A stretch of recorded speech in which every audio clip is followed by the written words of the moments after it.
أعوذ بالله من الشيطان الرجيم بسم الله الرحمن الرحيم اللهم صل على سيدنا ومولانا وحبيب قلوبنا محمد وعلى آله سيدنا محمد كما صليت على إبراهيم وعلى آل إبراهيم إنك حميد مجيد. برادران عزیزان، ابھی بیٹھے بیٹھے ذہن میں ایک خیال آیا، سوچا کیوں نہ اس کو شیئر کروں اور اپنے بھائیوں کی، اپنے دوستوں کی، اپنے عزیزوں کی اس بارے تھوڑی سی رائے بھی لے لوں۔ جیسا کہ سب کو علم ہے کہ یہ ایام محرم ہیں، ایام محرم میں جہاں اس کے دوسرے اعتبار سے اس کا مقام ہے، اسی مہینے میں اس کو شہدائے کربلا کے نام سے بھی یاد کیا جاتا ہے۔ اور شہدائے کربلا جو ہیں وہ کون ہیں؟ وہ ہیں آل رسول، اولاد علی۔ اس میں ہر مسلک اور فرقہ اور مذہب اور انسانیت اس واقعے کو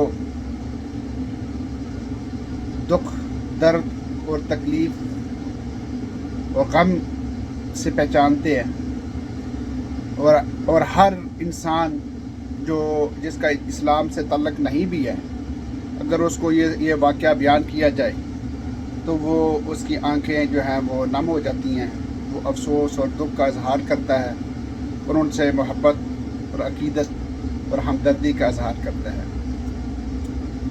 اسی طرح پاکستان میں ہم جو ایشیا میں ہیں، بالخصوص پاکستان میں، ہم میں بھی کوئی ایسا فرد نہیں ہے جو امام حسین علیہ السلام کی شہادت، واقعہ کربلا کی شہادت کو نہ مانتا ہو، اس کو یاد نہ کرتا ہو، اس کا ذکر نہ کرتا ہو اور ان کی مظلومیت کا قائل نہ ہو۔ لیکن افسوس کے ساتھ مجھے یہ خیال آیا اور مجھے یہ کہنا پڑا اور یہ ویڈیو بنانی پڑی کہ جو ہے محرم، عشرہ محرم شروع ہوتا ہے، اس میں فرقہ واریت کو پوری ہوا دی جاتی ہے، جس میں بیرونی طاقتیں بھی ہیں، ہمارے خریدے ہوئے اور جاہل سو کال مولوی علماء بھی ہیں، علماء تو نہیں کہہ سکتا، مولوی کہہ سکتا ہوں چلو، اور افراد ہیں، وہ اس کو فرقہ واریت میں دے دیتے ہیں، کا رنگ دینا شروع کر دیتے ہیں۔ جتنی پوسٹیں آپ دیکھیں فیس بک کے اوپر، واٹس ایپ کے اوپر، اس میں سارے جو ہے اس کو فرقہ واریت کی نام پہ یہ پوسٹیں بنا کے ڈالتے ہیں، یہ ماتم کرنا جائز نہیں ہے، یہ رونا بدعت ہے، یہ ایسے کرنا جو ہے یہ فلانا کام ہے، اور اس کو برا بھلا کہنا، اس کے اوپر طنز و مزاح کرنا، اس قسم کی پوسٹیں جو ہے نا وہ شروع ہو جاتی ہیں۔ میرا ان افراد سے صرف اتنا ہی گزارش کرنا ہے کہ آپ کسی کے عمل کے ذمہ دار نہیں ہیں۔ جب قیامت ہوگی، روز جزا ہوگا، حساب کتاب ہوگا، ہر فرد سے اس کے اپنے عمل کے بارے میں پہلے پوچھا جائے گا کہ تم نے کیا کیا، تم نے کتنی نمازیں پڑھی، کتنے روزے رکھے، تم نے کتنے نیک اعمال کیے، تم نے انسانوں کے ساتھ کیسے سلوک کیا، تم نے جانوروں کے ساتھ کیسے سلوک کیا، اس کے بارے میں پوچھا جائے گا۔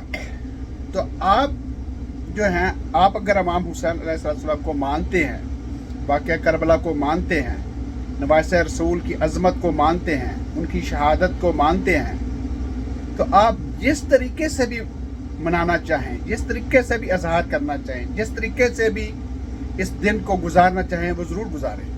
نہیں رونا چاہتے نہ روئیں، نہیں ماتم کرنا چاہتے نہ کریں، نہیں مجالس میں جانا چاہتے نہ جائیں، لیکن کم از کم یہ نفرتوں والی پوسٹوں کی بجائے آپ اپنے طریقے سے اظہار کیوں نہیں کرتے؟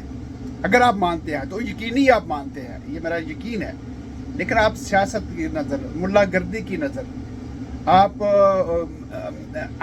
जाने में या जानते हुए या कम अक्ली की वजह से आप इस सोशल मीडिया की जो जंग है इसका क्यों शिकार हो जाते हैं? आप वही पोस्टें फॉरवर्ड बनाने वाले कम होते हैं, फॉरवर्ड करने वाले ज़्यादा होते हैं। टोटल आप अगर काउंट करें तो 20-50 पोस्टें बनाने वाले होंगे जिनके पीछे अपने एजेंडे हैं, वो उसके ऊपर काम कर रहे होते हैं। कुछ अखलास के साथ काम कर रहे हैं, जो अच्छाई की तबलीग दे रहे हैं, और कुछ जो है वो ज़्यादातर जो है वो नफरतें बनाने के लिए उनका टास्क होता है कि उन्होंने ये काम करना है। जैसे ईद मिलाद नबी आएगी तो वो शुरू हो जाएंगे, मुहर्रम आएंगे तो वो शुरू हो जाएंगे, और उसमें वो दीन इस्लाम की बात नहीं करेंगे, सिर्फ ये कहेंगे कि आप उनको जो उनके मानने वाले हैं, जो वो ऐसे अकायद रखते हैं, जो ऐसे करते हैं, उनको बुरा भला तान करना शुरू कर देंगे। तो मेरी गुजारिश यही थी कि अगर आप इमाम हुसैन को मानते हैं, अगर आप नवासे रसूल से मोहब्बत करते हैं, अगर आप शुहदाए करबला से दुख और गम का इजहार करना चाहते हैं, तो कम अज़ कम वो ऐसे काम करें जो इससे ऐसे मौके पे किए जाते हैं। खुशी का इजहार ना करें, गाने बजाने नहीं बजाएं, हाँ जी, और जो जिस तरीके से भी कर रहे हैं उसका एहतराम करें। आप नहीं करना चाहते ज़रूर ना करें, लेकिन अपनी महफिल में अपने वक्त में वो ज़रूर करें कि ऐसा फेल ज़रूर करें जिससे एक मज़लूम की शहादत जो है उसका ज़िक्र किया जाए, रसूल अल्लाह से मोहब्बत का इजहार किया जाए कि वो उनके नवासे थे, उनसे दुख का इजहार किया जाए कि आपके नवासे के साथ क्या हुआ, हज़रत अली से दुख का इजहार किया जाए, बीबी फातिमा ज़हरा से जिनके नवासे थे, जिनके बेटे थे, उनसे दुख का इजहार किया जाए। कम अज़ कम इतना तो कहें। आप नहीं उसको जो कातलाने इमाम हुसैन है उनका जिक्र नहीं करना चाहते, ना करें।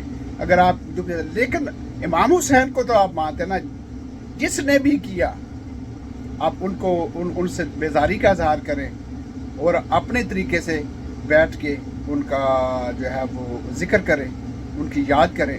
हम अपने पाकिस्तान में हमारे फ़ौजी जो तमग़ाए शहादत लेते हैं, तमग़ाए निशान हैदर लेते हैं, हर साल उनकी कब्रों पे जाके तोपों की सलामी होती है, उनको सलूट मारते हैं कि उन्होंने वतन के लिए जान दी। हर मुल्क में ये होता है। अपने जो शहदा होते हैं, अपने जो हीरो होते हैं, उनको याद रखा जाता है। लेकिन बदबख्ती जो हमारे इस्लाम के हीरो हैं और जो अहले बैत हैं, जिनके पास कुरान की मुतअद्दिद आयात हैं, जो नवासे रसूल हैं, जो जिगर गोशे बतूल है, फातिमा ज़हरा हैं, उनके दिन को हम इख्तलाफी बनाना शुरू कर देते हैं। उनके अंदर हम उनके दिन को का जिक्र भी नहीं करना चाहते, और उसमें आप जो है वो आप देखें मसल की और मजहबी और ऐसे नफरतों वाली पोस्टों का शिकार हो जाते हैं। मेरे सब भाइयों से यही गुजारिश है कि प्लीज़ ऐसी पोस्टों पे तवज्जो ना दें। अपने तरीके से, जिस तरीके से भी आप चाहते हैं, को अल्लाह नीयतों को देखता है। रसूल पाक खुश होंगे कि ये इन्होंने मेरे नवासे का गम मनाया है, दुख की है, इजहार की है। तो मेरी आपसे यही गुजारिश है कि इस फितना वाले दौर में से जो अपने आप को बचा के रखें, नफ़रतों से बचें, मोहब्बतों को बांटें, और हर नेक काम जो है वो जो अल्लाह का हुक्म देता है वो करें, और अल्लाह ताला मज़लूमीन को याद रखने और ज़ालिमों से बेजारी का इजहार करने का कुरान करीम में हुक्म देता है, और हमें भी इसके ऊपर अमल करना चाहिए। वीडियो थोड़ी सी बड़ी हो रही है, मैं इसलिए माज़रत खाऊँ। वमा अलैना इल्लल बलाग। और आपसे गुजारिश है कि अगर आप इससे मुत्फिक हों इस पोस्ट को मज़ीद शेयर करें। अल्लाह आपको जज़ा देगा। नेक काम को शेयर करना, नेक काम का जिक्र करना, नेक काम को सुनना या पढ़ना या उस पर अमल करना, उसकी तरगीब देना, ये सब जो है अल्लाह की बारगाह में इनका अजर है। शुक्रिया, जज़ाकुमुल्लाह खैर। अस्सलामु अलैकुम व रहमतुल्लाहि व बरकातुहू।